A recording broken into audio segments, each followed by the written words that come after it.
নমস্কাৰ মই ঐশ্বৰ্য পুনৰ সামগ্ৰী খবৰ এই মুহূৰ্তত আপোনালোকৰ বাবে লৈ আহিব বিচাৰিছো। এইবাৰ সামগ্ৰীত উত্তপ্ত পৰিস্থিতি পুনৰবাৰ সৃষ্টি হৈছে আৰু এইবাৰ দীপ্লু ৰঞ্জন শৰ্মাক বাধা প্ৰদান কৰা হৈছে। ভোট কেন্দ্ৰত সোমাবলৈ দীপ্লু ৰঞ্জন শৰ্মাক একাংশ লোকে বাধা প্ৰদান কৰিছে। সামগ্ৰীৰ কথা কৈ শেষ কৰিব নোৱাৰি, যিহেতু আজি 5 সমষ্টিত উপনিৰ্বাচন হৈ আছে।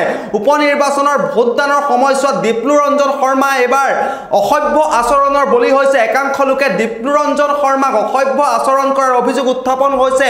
আৰু লগতে আমি জনাও যে সামগ্ৰীত যেহেতু নিৰ্বাচনী হিংসা ইতিমধ্যে চৰম পৰ্যায় পাইছেগৈ, এটাৰ পাছত আনটো হিংসাত্মক ঘটনা সংঘটিত হৈ আছে। আৰু এইবাৰ পুনৰ দীপ্লু ৰঞ্জন শৰ্মাক সামগ্ৰীৰ এটা ভোট কেন্দ্ৰত সোমাবলৈ বাধা প্ৰদান কৰিছে বুলি জানিব পৰা গৈছে। সামগ্ৰীৰ 2 নং খাৰলিমাৰী এটা ভোট কেন্দ্ৰত, সেই ভোট কেন্দ্ৰটোত দীপ্লু ৰঞ্জন শৰ্মা গৈছিল আৰু দীপ্লু ৰঞ্জন শৰ্মাই ভোটদানৰ যি অৱস্থা সেই অৱস্থাৰ বুজ ল'বলৈ গৈছিল। আৰু সেই মুহূৰ্ততে একাংশ লোকে দীপ্লু ৰঞ্জন শৰ্মাক আলৈ আথানি কৰা পৰিলক্ষিত হৈছে। আৰু দীপ্লু ৰঞ্জন শৰ্মাক দেখিবলৈ পোৱা গৈছে যে একাংশ লোকে অসভ্য আচৰণ কৰিছে, একাংশ লোকে দীপ্লু ৰঞ্জন শৰ্মাক অশ্লীল গালিগালাজ পৰা পৰিলক্ষিত হৈছে। আৰু সামগ্ৰীত যিহেতু নিৰ্বাচনী হিংসা চলি আছে, নিৰ্বাচনী হিংসাৰ মাজতেই এনে ধৰণৰ ঘটনাই এতিয়া সকলোকে শংকিত কৰি তুলিছে। কাৰণ ইটোৰ পাছত আনটো, কেতিয়াবা যদি কংগ্ৰেছ কৰ্মীক আক্ৰমণ কৰা হয়, কেতিয়াবা বিজেপিৰ কৰ্মীক আক্ৰমণ কৰা হৈছে। কিছু সময়ৰ পূৰ্বে এজন সাংবাদিকক আক্ৰমণ কৰা হৈছিল।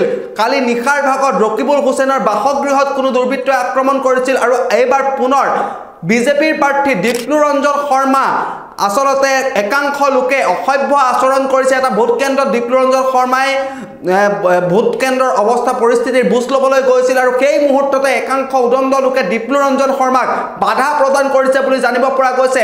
ইটোৰ পাছত কিন্তু সামগ্ৰীত ইতিমধ্যে নিৰ্বাচন, বিভিন্ন ভোট কেন্দ্ৰত নিৰ্বাচন চলি আছে, ভোটদান চলি আছে। আৰু ভোটদানৰ মাজতে দীপ্লু ৰঞ্জন শৰ্মাক একাংশ লোকে আলৈ আথানি কৰা পৰিলক্ষিত হৈছে।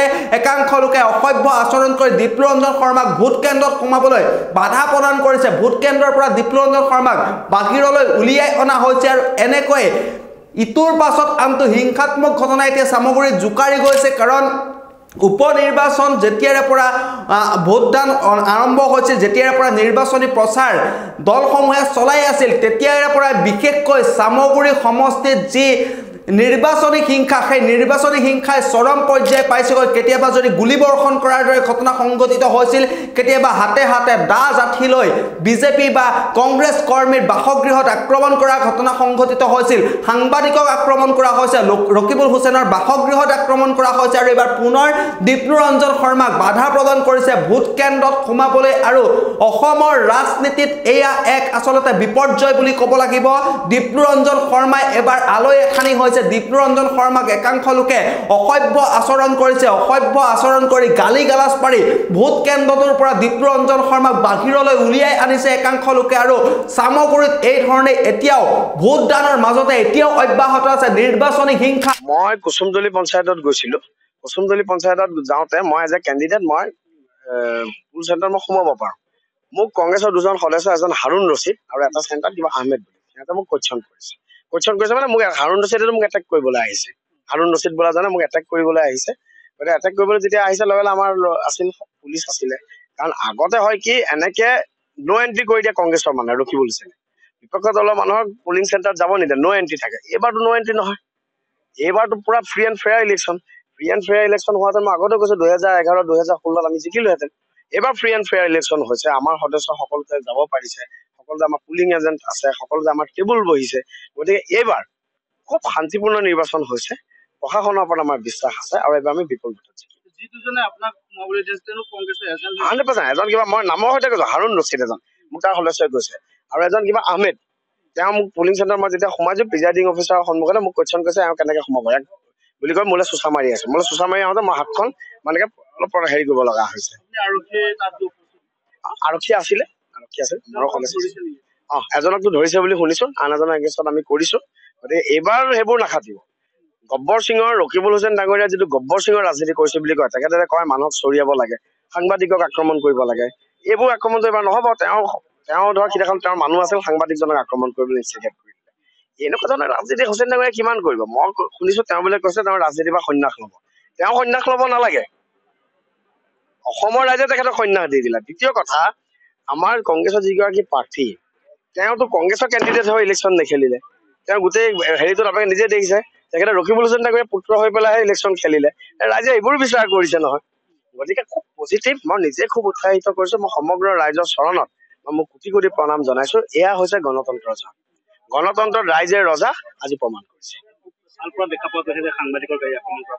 এইটো কংগ্ৰেছে কৰিছে বুলি মই সুধিলো মানে ৰকিবুল হুছেইন ডাঙৰীয়া এতিয়া কি কৰে নিজৰ পুত্ৰৰ গাড়ীও কংগ্ৰেছৰ সদস্য হতুৱাই ফুৰিছে তাৰপিছত আহি পেলাই এইটো ব্লেম দি পেলাই কৰিছে চালপাৰাত বোলে আহি পেলাই আমাৰ কাৰ্যকৰ্তাক মানে ভাবুকি দিছিল ভাবুকি দিয়াৰ লগে লগে ৰাইজ ওলাই আহিলে তাৰপিছত এই কংগ্ৰেছৰ মানুহ তেখেতে ফিটিং কৰি ৰাখে এই কংগ্ৰেছৰ মানুহে ফিটিং কৰি পেলাই এইটো বিজেপিৰ ওপৰত ব্লেম দিয়ে তেওঁ চব ধৰণৰ ৰাজনীতি কৰে ৰাজনীতিক হিংসা কেনেকে প্ৰয়োগ কৰিব লাগে সেইটোত তেখেত মাষ্টাৰ ডিগ্ৰী আছে তেখেতৰ PhD আছে কেতিয়াবা যদি হুছেইন ডাঙৰীয়াই PhD ল'ব লাগে তেখেতে এই পলিটিকেল ভায়োলেন্সৰ ওপৰত তেখেতে PhD ল'ব লাগে কাৰণ চাওক গোটেই অসমত ক'তো নহয় চামগুৰিতে তেখেতে সূত্ৰপাত কৰিছে ইয়াৰ জনক আছিল ৰকিবুল হুছেইন ডাঙৰীয়া মোতকে আপোনালোকে এইটো কথা বেছি জানে ৰাজনীতিত হিংসা কোনে প্ৰয়োগ কৰে বিপুলৰঞ্জন শৰ্মাতকে আমাৰ সন্মানীয় সংবাদ মাধ্যমৰ প্ৰতিনিধিয়ে বেছিকে জানে তেখেতৰ ট্ৰেক ৰেকৰ্ড আছে গতিকে এইবোৰ এতিয়া চকু পানী টুকি তেখেতৰ লাভ নাই তেখেতক ৰাইজে